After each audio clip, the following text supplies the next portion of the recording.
had defeated the first aspect of the order. Now, this order was served both upon the County Assembly of Taita Taveta as well as the clerk of the Senate. And for the benefit of the chairman and the members of this special committee, I've come with sufficient copies of that order, which we may refer to as I proceed with my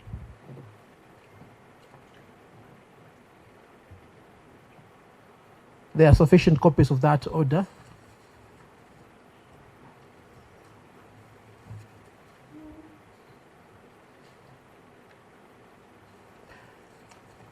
Now, notwithstanding the making of that order, the Senate sat on the 15th of October when it resolved to constitute this special committee to hear this matter. My client and I followed the proceedings of the Senate on that day, and it transpired from the representation by the Deputy Speaker of the Senate that he had not been made aware of the order of 11th of October 2019. Now, in view of the fact that the Senate proceeded to set up this committee, my client went back to court on the 16th of October and notified the court of the constitution of this committee. On that day, the court directed that we serve the amended petition together with a hearing notice upon the Senate, which was duly done. Thereafter, we appeared before the court on the 17th of October 2019, when the Senate was not represented in court, notwithstanding the fact that they'd been served with a hearing notice and the petition together with the application for a conservatory order. Upon hearing me on the matter, the judge made a further order to supplement the order made on the 11th of October. And the order was very precise. It provided as follows: that pending inter partes hearing of this application, the Senate, that is the fourth respondent, either through the plenary or its committee, any of its members is hereby restrained from deliberating, discussing, hearing, and or otherwise continuing with the impeachment of His Excellency Granton Samboja, the petitioner, pending the mention of the matter for directions on the 28th of October 2019. Now, again, this order was served personally upon the clerk of the Senate as well as the Director of Legal and Compliance on that very day. As the order was being served upon the clerk of the Senate, an invitation to appear was being served upon my firm. That was on the 16th of October at around about 3:48 p.m. Now, the issue that is before I proceed, perhaps I could also supply the committee with copies of the subsequent order.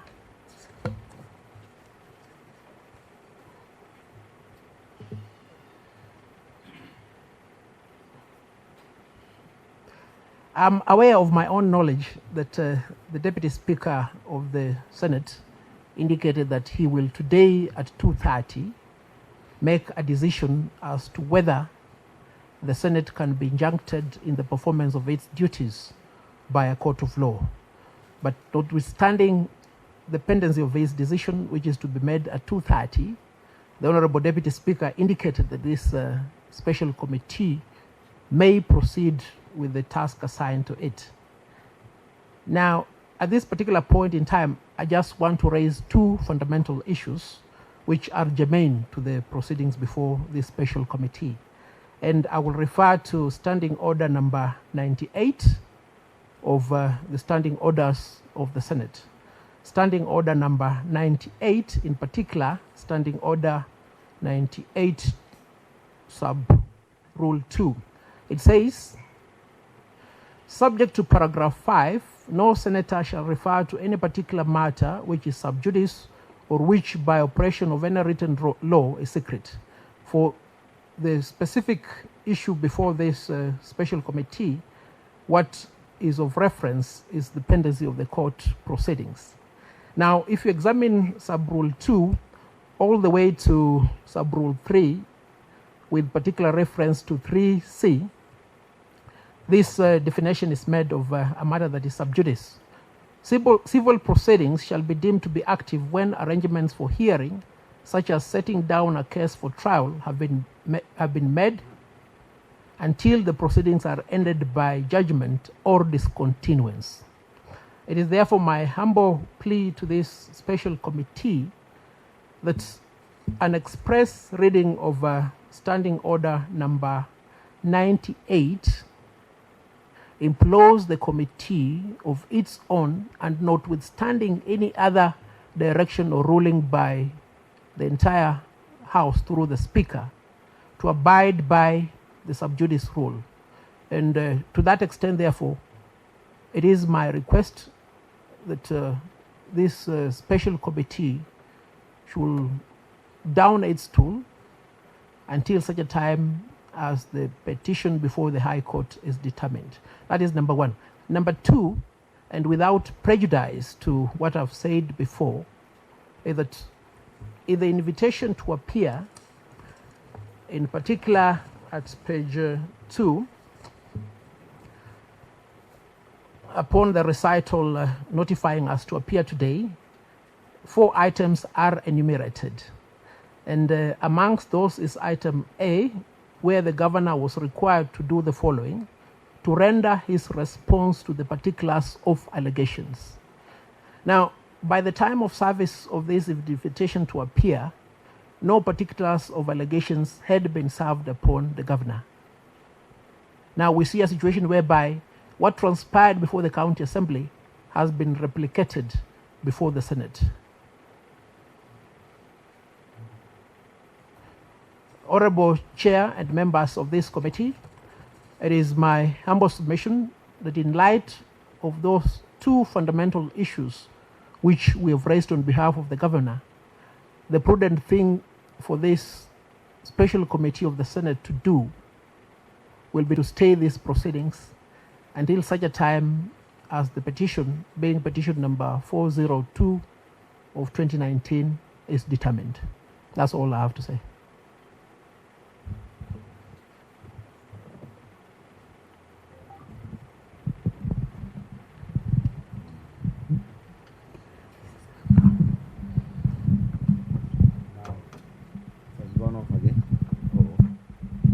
Yeah, okay. Now, County Assembly, you have 10 minutes if you want to say something.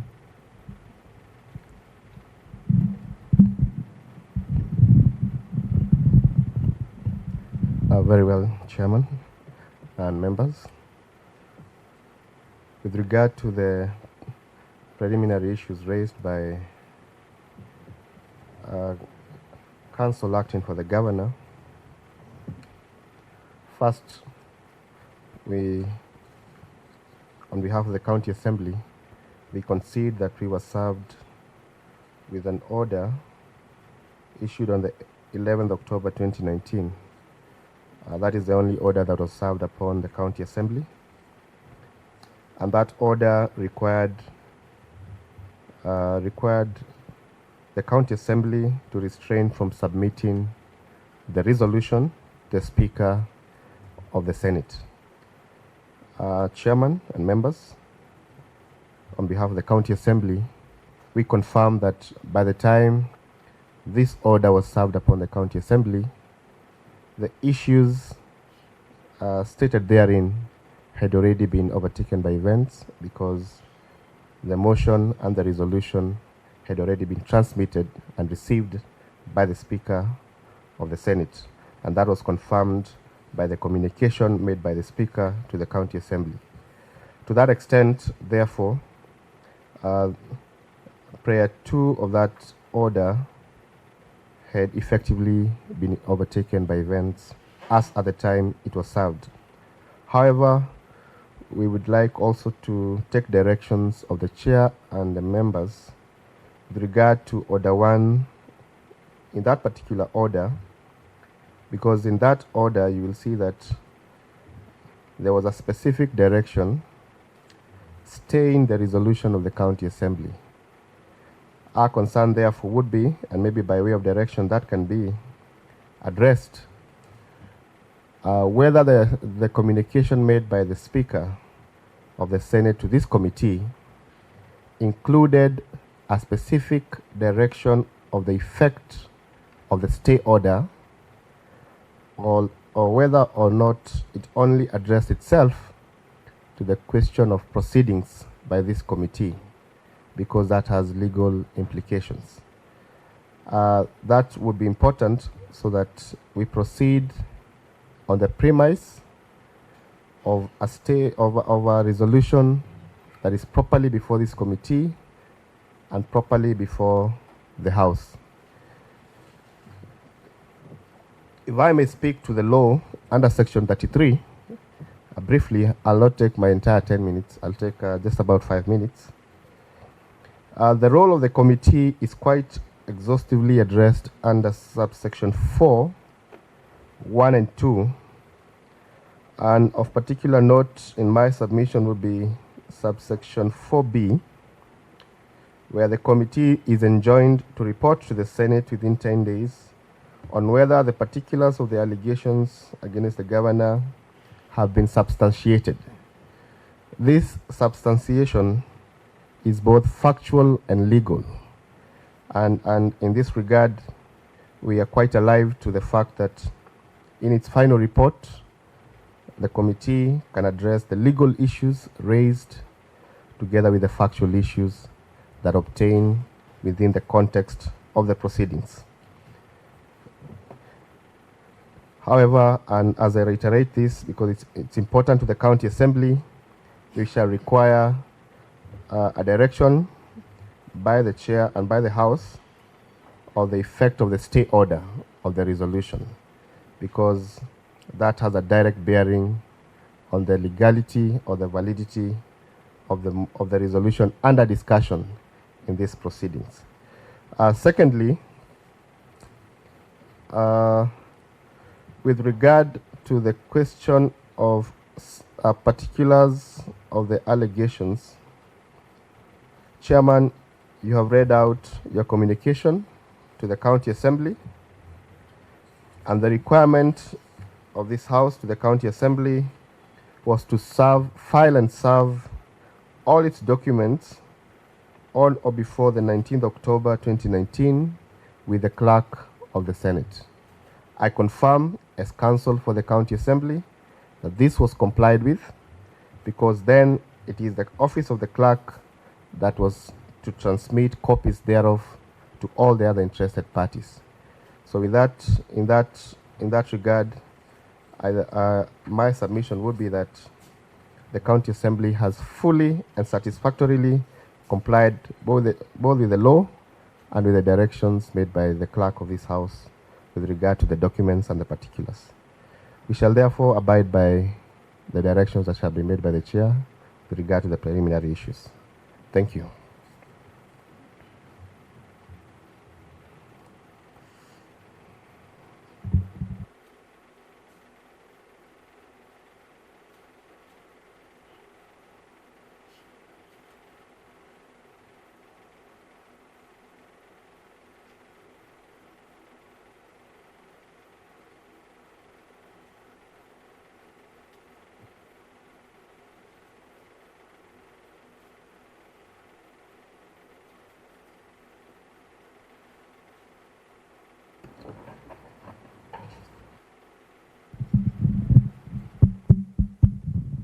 Yeah, I think now I'll allow members to raise, if you have questions, clarifications, so that we could, on those two issues, on the issues which have been canvassed. Clarifications. Yes, Aaron.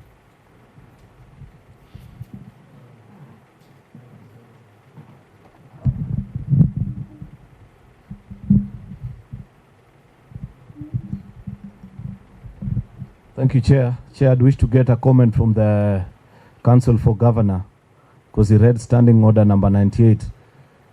on his reading and understanding of Standing Order number 98-5 of the Senate, because it's a very important to this matter, and I believe it is a standing order that Speaker applied in directing this committee to proceed with these proceedings.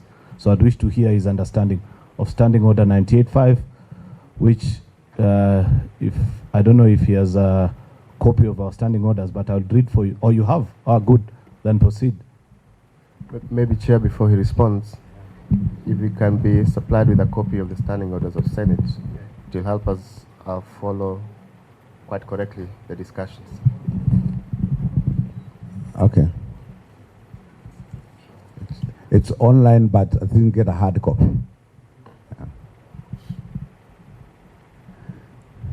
Yeah, okay. Council? Thank you, Chair and Honorable Member.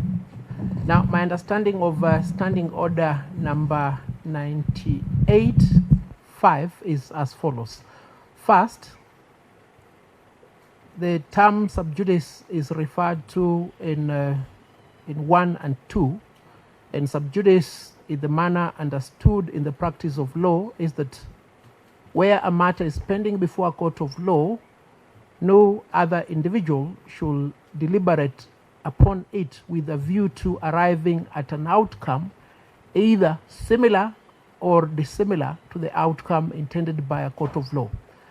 And then the proviso under 5 reads as follows: notwithstanding this standing order, the Speaker may allow reference to any matter before the Senate or a committee. Now, 5 allows the House or the committee to refer to a particular matter, but that reference cannot be constituted to mean that the House or the committee has power to make a determination that is either similar or dissimilar to what is anticipated before the court of law. That's my understanding. And if I may apply it to these particular circumstances, then it will be proper if the chair, the members of the committee, or any parties affected refer to petition number 402 solely for the purposes of indicating that that petition is live before a court of law and is pending, but not to contradict what is pending before the court of law.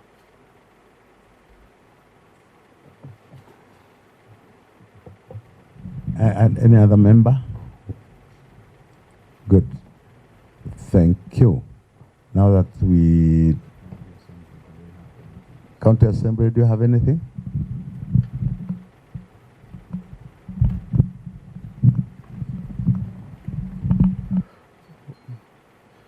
Well, with regard to the issue of sub judice, I think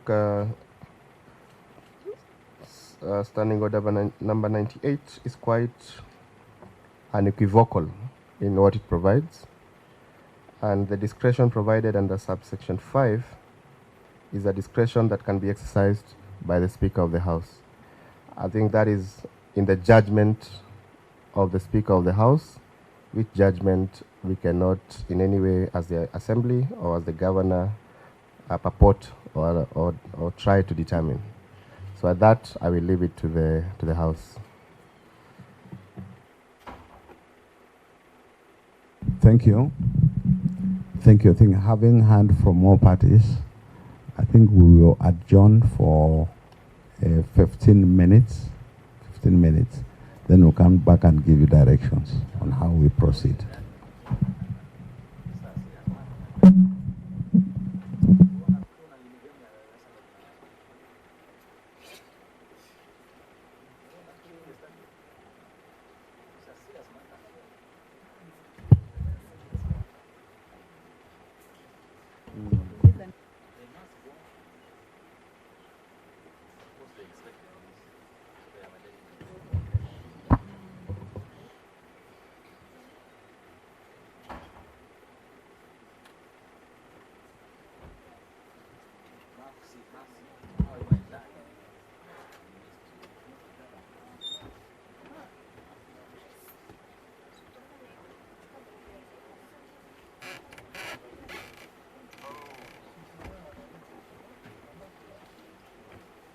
Chukua na gani?